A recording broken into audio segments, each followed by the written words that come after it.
what's up LP viewers? In my last video I asked you, what country do you want to visit? And this is what you guys said. Today's comment question of the day is, what superpowers do you want? Okay, so let's just get right into it. Shocking news when doctors removed a skeleton of a baby from a mother after 36 years of being inside of her. The mother is 60-year-old Canterbury Thackeray, and she's from India. She was pregnant at the age of 24 years old back in 1978. And doctors at that time told her the baby survival rate is very low, and that's because the baby is actually growing outside of the womb. This terrified her, so she just fled. And she went to another doctor to try to get her stomach to stop hurting. And it worked. For 36 years, she felt nothing in her stomach. The baby was still inside. But just recently, Canterbury was feeling pain in her stomach, and this is when she checked herself in to see a doctor. When doctors examined her, they feared that she actually has cancer inside of her stomach. But an MRI scan revealed that the mass was in fact a child's skeleton. Surgeon Dr. Mohammed Yanis Saha said that this is the longest ever case on record at 36 years. The last previous record was a woman in Belgium, and she was pregnant for 18 years. Okay, some celebrity news for you. Nick Cannon has officially made his breakup with Mariah Carey official. He was seen hosting America's Got Talent with no ring on. Mariah Carey as well took off her wedding ring and replaced it with a butterfly ring. And just a few days ago, Nick Cannon was spotted wearing this. Look on his hat, it says "saved."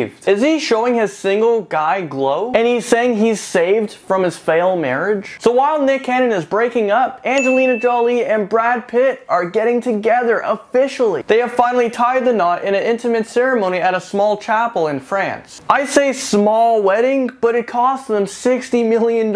So the adoptive kids they have walked Angelina Jolie down the aisle. It must have been such a sweet moment, and finally, they actually got married 10 years to the day after they filmed Mr. and Mrs. Smith. That's the movie they filmed together, and that's where they met and fell in love. Angelina's stunning engagement ring was an estimated 16-carat emerald cut diamond worth about $500,000. And for Brad Pitt, his gold wedding ring is worth about $10,000. Something's not right here. But you know what? They seem happy. What do you guys think? How long do you think this will last for? Okay, moving on to Beijing, where Fu Wenji has 3 extra vertebrae in his neck. And because of this, it's causing him pains, and it's very difficult for him to talk and even walk. This kid is only 15 years old, and he has to undergo surgery to try to get this corrected. Right now, he's being considered to have the longest natural human neck ever. And I say natural because there's a lot of people out there who are actually trying to stretch their necks by putting rings around it. It was used a lot back in the day by tribes, and is still being carried out. At the age of 6 years old, Fu was diagnosed with congenital scoliosis, and he also had abnormal chest frame. A Beijing-based charity has agreed to sponsor the procedure, because we all know how expensive that can be, and doctors are now figuring out a treatment plan for him. So now this kid can go through with the operation and not have mountains of debt. Anyways, LP viewers, that's all the news stories I have for you today. Thank you so much for watching, and I'll see you in my next video.